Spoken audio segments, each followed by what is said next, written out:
This is the man we have before us.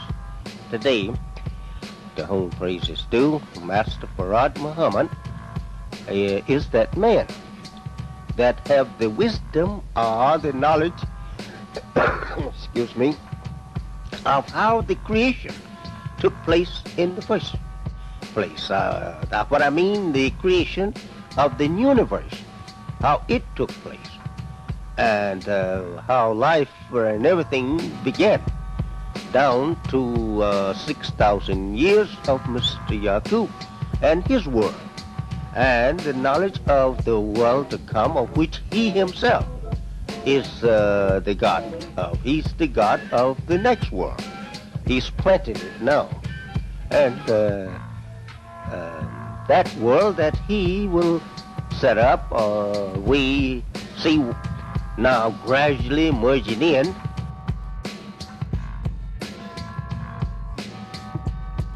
A lot of the, how you say, the theology. See, like even me, me personally, Jack, Master Farad Muhammad didn't bring those lessons over here. You know, got them lessons at San Quentin. You know? Who's that, Elijah? No, Mr. Muhammad. Master Farad Muhammad. Master Farad Muhammad. Yeah. Right. Wallace D. Muhammad. Okay. He wasn't from Arabia. Wallace Dean. No, not Wallace Dean. I thought you said because Wallace Dean. W.F. Muhammad. W.F. Muhammad. Yeah. Peace. Yeah, W.F. Muhammad. You know, I mean, it's just like even like his birthday, like the birthday, they Savior's Day, right? Savior's Day. February 26th. Right, it's supposed to be his birthday. Right. All right, now a Muslim coming to America, right? His birthday goes by Islamic calendar, right? The difference between the Islamic calendar and the Gregorian calendar that the Western world goes by, the Islamic calendar moves. In other words, like that's why Ramadan goes up about 14 days every year, right? So for him to pick a birthday, February 26th as his birthday, don't make very much sense for a Muslim just coming to America. And so where would he get that birthday from? It just so happened that his hustling partner, Edward Donaldson's birthday was February 26th. The two of them got busted and went to San Quentin, you know. And so that's where he got this knowledge from. That's where he got this knowledge from a black man that who just left there and left it in there. Named, they used to call him the Black Genius. His name was Lucius Lehman. Lehman. Lucius Lehman. He was called the Black Genius. He was in there for murdering a guy that the guy thought he was messing with his wife. So the guy pulled up on him. He wound up killing the guy. And so he did the time in San Quentin. And while he was there, you know, he used to teach. He was one of these guys that came. Nobody really knows where he came from, right? Lucius Lehman. But he was teaching Islam, you know. Wow. I know. When somebody even sees it, they're gonna say, "Oh, see a lot with that." No. You know what? Okay, so you're putting into question the said story of W.F. Muhammad, right? The question of him coming from it's just based on just like being born in Mecca and Arabia. Yeah. Right. That's a story. That's part of the fairy tale that most religions have. You gotta have a story. You gotta have something that's gonna attract the people. Just like imagine if Mr. Muhammad had said that Lucius Lehman was a black seed, right? Now here you got people that's into Christianity with a white Jesus. You ain't putting a black seed's picture on that wall. You ain't gonna get no followers. Right. You ain't gonna make no money that way, right? You know. So here you put almost a white looking man, but say he's black. Say he's Allah. You know, right. I mean, it's like it's a story. It's a right. Okay, it's a religious belief. Okay, well that's something to study for people who are watching. Now, where would you recommend they go look to actually to find that story? There's a few books on that. He said there's one that was written by a Jew searching for Master Farad Muhammad. It was a Jew who wrote the book called Searching for Master Farad Muhammad. So he was this Jew who authored the book was fascinated enough. He's a Muslim now. He was born Jewish. He's born. Wow. Okay. So Yeah. he was fascinated enough. Fascinated. Yeah. Did the research. What kind of? That's the name of it. Searching for Master Muhammad. You could Google it and look it up. It's like the book is like, I think they won almost $1,000 for the book. It's like it's about 1,000 pages long. Wow. Do you own that book? Do you own it? I read it. You read it. Okay. I read it. I got like clippings from it. Okay. You know, I studied. Even then there was another one that speaks about when he came over here and got which I got documentation too.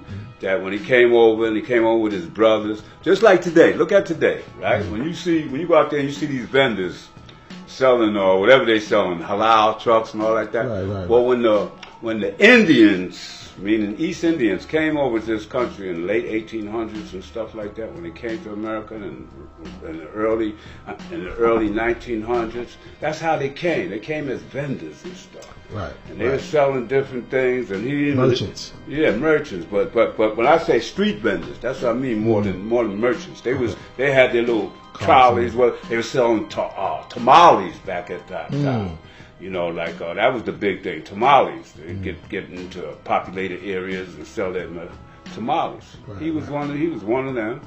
Even now, bits and pieces. Mr. Muhammad tells about it. Him living in Oregon. You know, he lived with a white family there, which happened to be his wife and family that he made in Oregon and stuff. You know, and he had 2 brothers and stuff. You know, I mean, like to me, it makes everything more real. Right. You know, when you start dealing, it's almost like with Christianity or Jesus dying on the cross. Something that never happened. You know, they don't teach that in Islam, right? You know, but it builds up a religion. Same thing with the Nation of Islam. And that thing, you know, a lot of the teachings, and the model, because that's Raw Muhammad, he liked, what's the man's name? Judge Rutherford. You know who Judge Rutherford was? Yeah. Judge Rutherford was the head of the Bible Tract Society, right? He used to have a radio broadcast in the 30s, right? And he changed the Bible Tract Society into the Jehovah's Witnesses. You know, the Jehovah's Witnesses grew from the Bible Tract Society. And a lot of that stuff, 1914, even breaking down the American population into 5%, 10%, 85%, came from the teachings of Judge Rutherford. So, wait, Judge Rutherford. Judge Rutherford. He's the founder of the Jehovah's Witnesses. He's not the founder. Yes, Charles Russell founded the Bible Tract Society. Judge Rutherford was the second one in command. He's the one that changed it from the Bible Tract Society to the Jehovah's Witnesses. If you listen to a radio broadcast of Judge Rutherford today and close your eyes, you think he was Elijah Muhammad talking. Well, that's interesting. So what does that say about the teachings of the 5% though? Original. When Allah came, Allah did away with religion to us. He didn't teach us religion. You know, he taught about God in us, the G in us. You know, taken from the human families. You know, he didn't teach us no religion. You know, he said religion is false. And see, that's the same thing with, you know, you take whether it's the Nation of Islam, whether it's the Jehovah's Witnesses. If you don't believe in some of the things that they teach, then you can't be a part of that religion. So you're forced to believe that. You're forced to stand on things, whether they logical or not. Same thing with a Christian and stuff, you know. If, you know, whether you say, damn, that shit sounds like, you know, it can't be. You got to believe it if you want to be a part of this. And same thing, you know, Nation of Islam. You got to believe Master Prophet Muhammad if you want to be part of this. You know, you can't say you're a member of the Nation of Islam and don't believe Master Prophet Muhammad is Allah.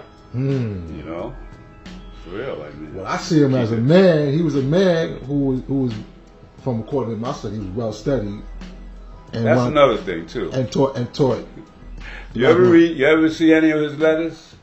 You ever see any? He wrote a couple of letters. He wrote a couple of letters. I did see a couple of his letters that he wrote. Now, here we go. Mr. Muhammad said he studied in 10 universities all over the world and all that kind of stuff, right? But he wasn't that good at the English language. He didn't know the difference between T-H-E-R-E and T-H-E-I-R. And little things like that. When you start reading how he wrote. He had poor grammar. Poor grammar, being that so-called educated, you can't have that, because I don't know too many educated people like that that has that type of grammar. I mean, even in myself, I fell out with that brother understanding over that kind of job when we was writing that book, because he wanted to put it in grammar, like, because he was a school teacher, he was educated, so, but the language we speak don't have good grammar at times, so. You mean like Ebonics, or you mean the Ebonics? I have even in the lessons. Even in the lessons, you can't. Mr. Mohammedans have good. He didn't have great grammar. He only had a third grade education. His greatest thing to me, just like Allah, was the simplicity.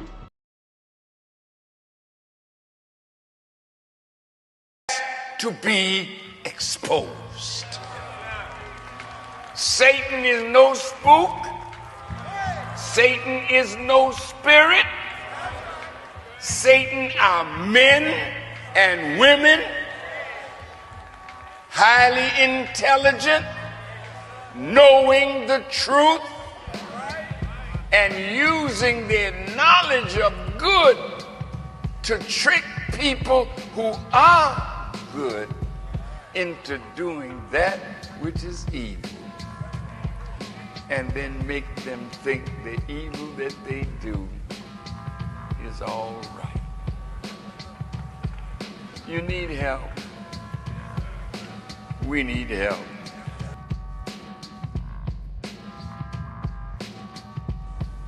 Master Farad Muhammad is a human being born of a woman who has evolved from dust, from sperm, to become master of the creation of the originator of creation. He has evolved into the force and power of the originator. Therefore, he is one with the originator, one and the same with the originator. So when you see one, you see the other. Because what you're looking at is not the flesh, but you're looking at the power of the originator coming down through the wheel of time, manifested in a human being. So when you say there is no God but Allah who came in the person of Master Farad Muhammad, you're not guilty of shirk. But you must understand the seed out of which he comes. That's right.